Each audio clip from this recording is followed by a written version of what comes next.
44 years of friendship, reduced to silence. Most people think Mike Wolfe from American Pickers lost his co-star because of a bitter feud over fame and money. But that's just the surface. Behind the public fight was a hidden battle with opioid addiction, a stroke that stole a man's voice, and a final, secret reunion most fans never knew about. What really happened was not a betrayal, it was a brotherhood tested by an invisible enemy, and a heartbreaking goodbye that changes everything you thought you knew. In July 2021, the world of American Pickers was rocked. Frank Fritz, Mike's best friend and co-host for over 20 seasons, gave a shocking interview to The Sun. He declared he hadn't spoken to Mike in 2 full years. "He knew my back was messed up, but he didn't call me up and ask how I was doing," Frank said. "That's just how it is." The chemistry that made the show famous was gone, replaced by cold silence. Frank claimed Mike saw himself as the #1 star. "The show is tilted towards him 1000%, he explained.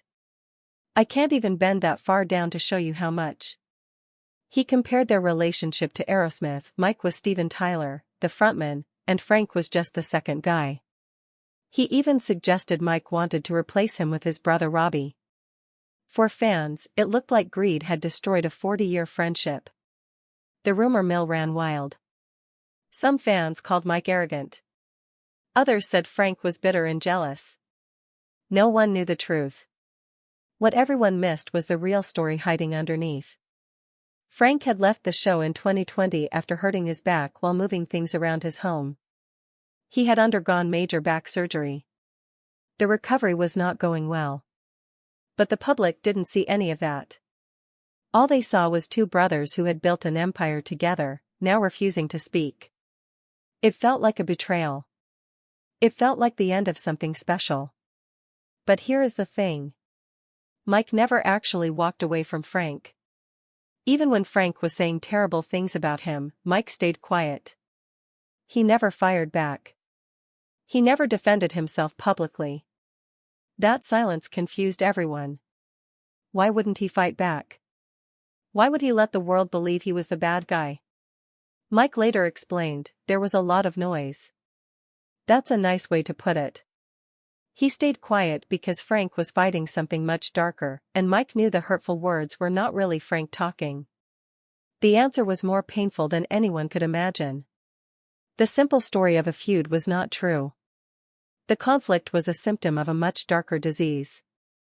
While Frank was out of the public eye, he had undergone major back surgery after injuring himself moving things around his home. The recovery from that surgery created a perfect storm, according to Mike.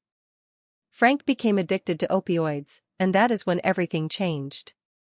Mike and others staged an intervention. They sat Frank down. They told him they loved him. They begged him to get help. But Frank was in denial. About a month after the intervention, Mike ran into him. He asked how he was doing. Frank said, "I'm fine. I'm fine. No, I'm really fine." But it was clear he was still struggling. Watching Frank doing some of the things that he was doing, it was really hard, Mike said. Mike fought hard to get Frank into rehab. He never, ever gave up on his best friend. But when production asked for negative drug tests, Frank could not provide them. The network finally made the decision to move on without him. Mike had mixed emotions about that. Part of him wanted to fight harder. Part of him knew the network was right. This was the painful truth behind the feud. Frank's anger and paranoia were being fueled by addiction.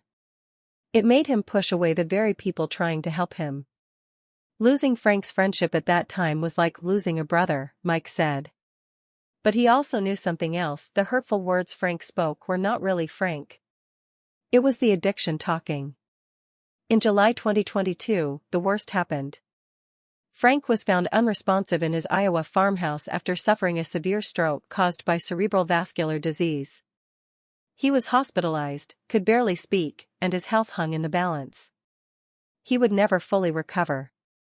The man who had once traveled the country, laughing and hunting for treasure, was now trapped inside a body that would not obey him. Despite the public tension, Mike did not settle scores or defend himself. He took to social media and asked for prayers. The past did not matter anymore. Frank's close friends filed for a guardianship and conservatorship, as his decision-making capacity was so impaired. His health was failing, and the future looked bleak. Mike visited Frank regularly in the nursing facility. Once he had the stroke and he went into a facility. I saw him so many times and I was able to speak to him very candidly, and very lovingly, about everything that I ever wanted to say to him, Mike recalled. He would show Frank photos on his phone of things he had found. He would talk to him about everything they had accomplished together. He could barely speak, Mike said. But that did not stop them from connecting. I wanted him to know how much I loved him. There were a lot of tears shed. There were also a lot of laughs. They would cry together. Then they would laugh together. It was a beautiful thing. In those moments, surrounded by the tragedy of his friend's broken body, the real relationship came back. The anger faded. The resentment disappeared. What remained was a deep, protective love. Mike knew then that an on-screen reunion with Frank wasn't ever going to happen due to his health struggles. But their friendship remained strong until the very end. It was beautiful, Mike said. It was easy to forgive Frank because he knew the addiction had been talking, not his friend. Stories like these remind us how fragile life really is. If you want to know the truth behind more untold celebrity stories, hit that subscribe button right now. On September 30, 2024, Frank Fritz passed away at the age of 60. The cause was complications from a stroke, specifically, late sequelae of cerebral infarction. It was the ultimate rock bottom for Mike Wolfe. But in the face of this final loss, Mike received a profound gift. He got the call that Frank was not doing well. He rushed to Frank's bedside. "I just feel blessed that I was able to get there," Mike said.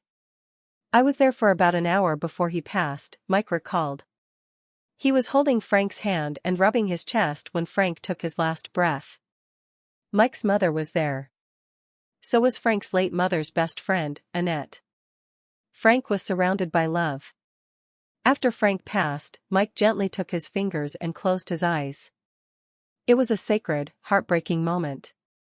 Then Mike leaned in and whispered his final words. "I just told him that I wasn't mad at him and that I loved him and that I cared about him so much," Mike said. Then, when he could see Frank was struggling, Mike said something even more powerful. "Just go find your mom. Go find her right now. Just go find her." Frank's mother had passed away years earlier. Mike was giving Frank permission to let go. "I love you, buddy," Mike later wrote. "I know you're in a better place." It was a heartbreaking, intimate farewell. It proved their bond was never truly broken. The public feud was over. All that remained was love and a profound sense of loss. In Mike's words, "Who would have ever dreamed we would share the cockpit of a white cargo van in front of millions of people interested in our adventures?" But that is exactly what they did. And it lasted until the very end. Maybe you've lost someone you loved, and you wish you'd had just one more moment to say you're sorry. You are not alone. After Frank's passing, the narrative of a bitter feud continued to haunt Mike. The world still believed they had been enemies. Mike stayed silent for years out of respect for Frank's privacy. He did not want to exploit his friend's struggle with addiction. "I don't have the right to tell his story, only he does," Mike said. But he felt he had the right to tell the personal story of how he and others struggled to navigate what was going on in Frank's life. Almost 2 years after Frank's death, Mike finally spoke out. "I want people to know, and he would want people to know, that we loved each other like brothers," Mike told the Daily Mail. He described their friendship as once in a lifetime. He revealed the full extent of Frank's opioid addiction and explained why he stayed silent. "The reality of it is Frank was doing a lot of things that he was not supposed to do," Mike said. "We fought hard for him, and we loved him, and no matter how hard and no matter how much we wanted something for him, he had to make the decision to stop on his own." Mike also shared that even during the dark years, they'd never disconnected. He stepped away for a little because he was watching what Frank was doing, but he still fought for him to go to rehab and still had those conversations. When they did end up speaking again, it was easy for Mike to forgive him because he knew it was not Frank talking, it was his addiction talking. Today, Mike is honoring Frank's legacy in a profound way. "Every day we think about Frank on set," Mike said in a March 2025 interview. "He was such a big part of the show. He was my friend since 8th grade. And a lot of times when we are traveling through a property there are so many things that capture our attention that connect us to him." Mike even admitted it is still hard to talk about because it is so fresh. The legacy of their partnership lives on not just on television, but in the memories they built together over more than 40 years. While Mike honors the past, he also faces the challenges and changes of the present. The journey continues, but the road looks different now. In March 2025, Mike announced that American Pickers would take its first real break in 15 years. "We haven't done that in 15 years, so that's going to feel good," he said. "For 15 years, we have just been going and going and going. The show will film until June and pick up again in January. It is a rare pause for a show that has never stopped." But Mike is not slowing down.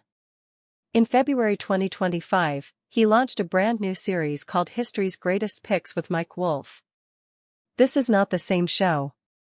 It is a studio-based program featuring artifacts and experts, telling 8 stories per episode.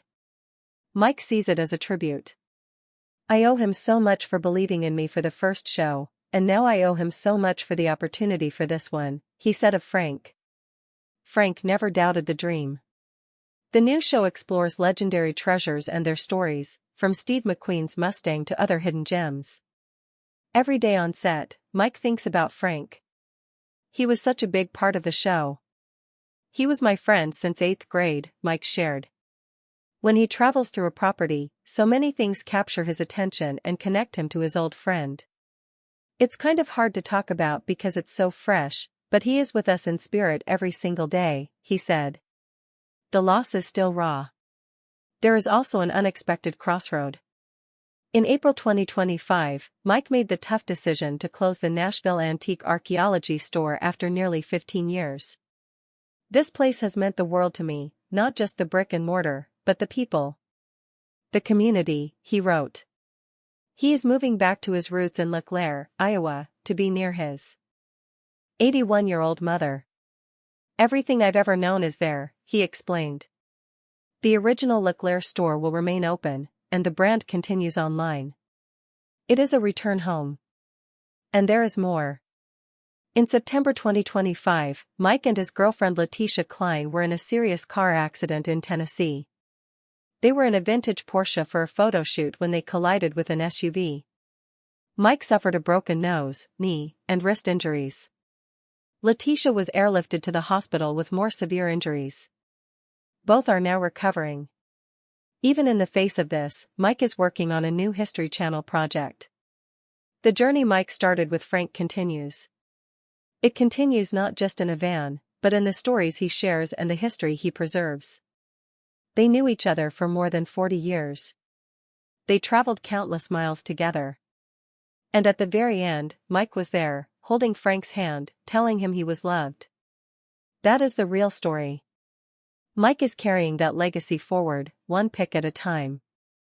And in our next video, we reveal what Frank's final words to Mike were before he slipped away. Subscribe so you don't miss it.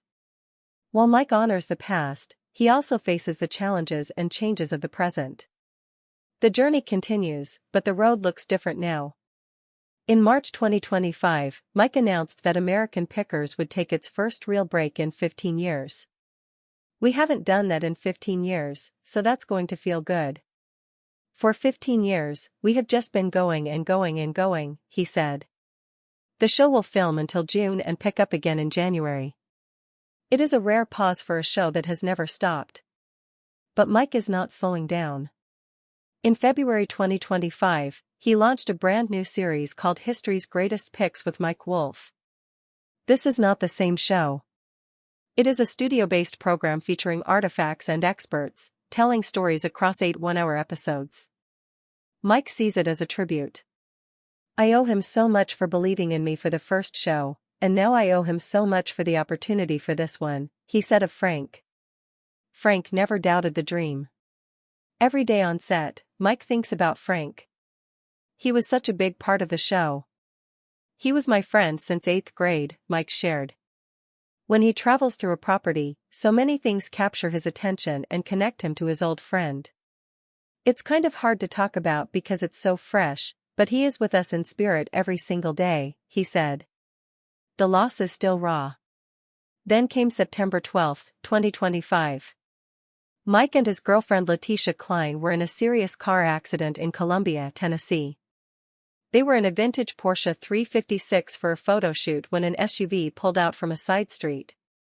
Mike tried to swerve, but there was little time to react. Letitia's side took most of the impact. Mike was taken by ambulance. Letitia was airlifted to Vanderbilt University Medical Center. Mike suffered a broken nose, knee, and wrist injuries. Letitia's injuries were far worse: a broken jaw in 3 places, broken ribs, broken sternum, a collapsed lung, and spinal swelling. She underwent intensive jaw surgery that her surgical team described as one of their most challenging cases. Days after the crash, Letitia revealed she still couldn't feel or move her lips. She was eating through a syringe and had already lost 12 pounds. But in the face of this trauma, Mike found perspective. When your life is so close to being cut short, you find yourself recalibrating all that's important, he wrote. God has a plan and I've asked him to shine his light and guide us. He called it a second chance at life. Despite the accident, Mike has not stopped. In October 2025, he announced he was already filming a new project for the History Channel. This new show I promise will have great story and artifacts, he wrote on Instagram. He is also working on a book about the motorcycle industry with Letitia, the very project they were photographing the day of the crash. I'm excited about the next chapter of everything, Mike said. And he means it. Turning 60 has centered him. It has brought him to a place of peace. He is saying yes to new projects, new adventures, and new ways to tell the stories he loves. The journey Mike started with Frank continues. It continues not just in a van, but in the stories he shares and the history he preserves. They knew each other for more than 40 years. They traveled countless miles together. And at the very end, Mike was there, holding Frank's hand, telling him he was loved. That is the real story. Mike is carrying that legacy forward, one pic at a time. And in our next video, we reveal what Frank's final words to Mike were before he slipped away. Subscribe so you don't miss it.